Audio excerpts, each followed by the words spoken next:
Afghanistan, U.S.-led forces have admitted for the first time to killing 2 pregnant Afghan women and a teenage girl during a nighttime raid in eastern Afghanistan on February 12th. NATO officials initially denied any involvement and claimed that the women had been tied up, gagged, and killed hours before the raid. But officials were forced to admit to the killings after the Times of London and other news outlets published accounts of survivors who described how the atrocity was carried out by U.S.-led forces. One of the women killed was a pregnant mother of 10. Another was a pregnant mother of 6. Afghan investigators told the Times of London U.S. Special Forces soldiers tried to cover up the killings. U.S. forces reportedly dug the bullets out of their victims' bodies, then washed the wounds with alcohol before lying to their superiors about what happened. Despite admitting to the killings, NATO officials continued to deny there was a cover-up and said that an ongoing legal investigation has found no evidence of inappropriate conduct. Jerome Starkey is with us now from Kabul. He writes for the Times of London in Afghanistan. He broke the story. NATO singled out Starkey's reporting in its denial of the cover-up, saying his claims were categorically false. Since then, the United Nations and the New York Times have corroborated his claims. Jerome Starkey, tell us exactly how you discovered the story and what you found.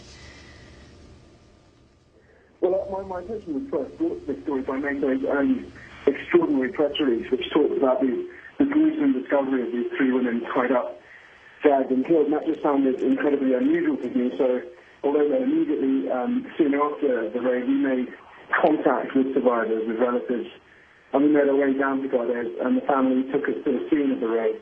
And there they talked us through what happened, and piece by piece. Jerome, I just want to interrupt for a second. Jerome, I just want to interrupt for a second. If you're on speakerphone, could you come off it? We're just having a hard time understanding you. No, I'm not on speakerphone. Much better, much better. Fine. Is that any better? It's a little better. As close as you can to the phone. My attention was first drawn to this story by NATO's own press release, an extraordinary press release, which talked about the women's bodies being discovered, tied up, gagged and killed.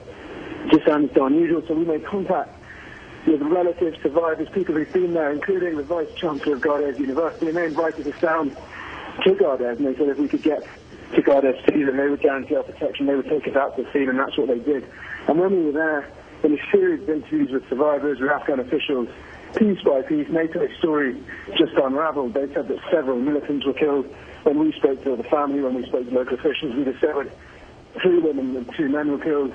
One of the men was a policeman, another one was a district prosecutor. They certainly weren't militants. And further questioning, we discovered that in fact 2 of the women were pregnant, and all 3 of the women, despite NATO's claims, were killed by the raiders. Continue to talk right into the phone. How do you know that the soldiers, these special forces soldiers, pulled the bullets out of the bodies, presumably to cover up that they could be traced? Well, the nature of these operations means that the only way we'll really ever know exactly what happened on that night is if any of the soldiers involved ever get an attack of consciousness and choose to speak out, because the only people who really know what happened are either part of that force or they're dead, because the room in which this is alleged to have happened, the only people who were alive at the time were the U.S. Special Forces. But the first time this claim of removing the bullets was made to me came from Haji Sharabuddin, the head of the family. He said to me that when we were in the room where 4 of the 5 people had killed, he was disgusted and appalled, and he was angry. And he said, and on top of killing them, they dug out the bullets. So it wasn't, when he said it to me, it wasn't as if he was alleging any sort of conspiracy. It was more as if he was alleging a double violation of the bodies. When he knew it would be so hard to verify, I almost didn't write it down in my notebook, and I certainly didn't report it in our initial coverage of the story, because it's one of these things that's just so hard to be sure about. Nonetheless, many weeks later, when I spoke to the Afghan, I spoke to officials closely involved in the Afghan investigation, and they had arrived at the scene within hours of the raid, compared to me, I arrived almost a month after it happened.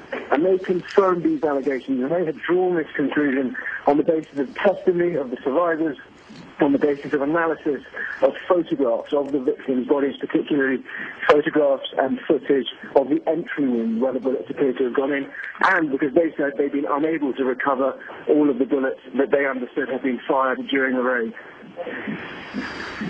Jerome Starkey, the Pentagon calling your charges blatantly false?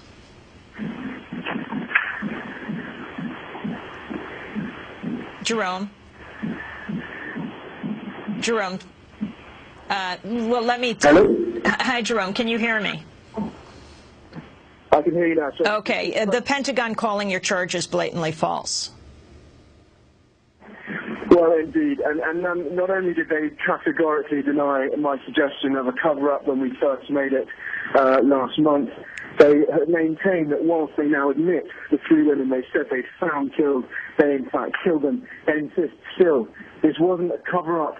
This was a cultural misunderstanding. Their claim, which might seem increasingly ridiculous, is based on the fact that they say the force on the ground, which we understand included Afghans, who should, if they'd seen these bodies, been very simple for them to identify that what the U.S. forces thought were bindings and gags were just, in fact, normal ritual funeral preparations. And one of the things to come out of the Afghan investigation, which is very unusual, is that we understand the special forces sealed off the compound from 4 a.m. when they first arrived until 11 a.m. that morning. That's more than 7 hours. And Afghan officials said that just 7 bullets were fired during the course of the attack.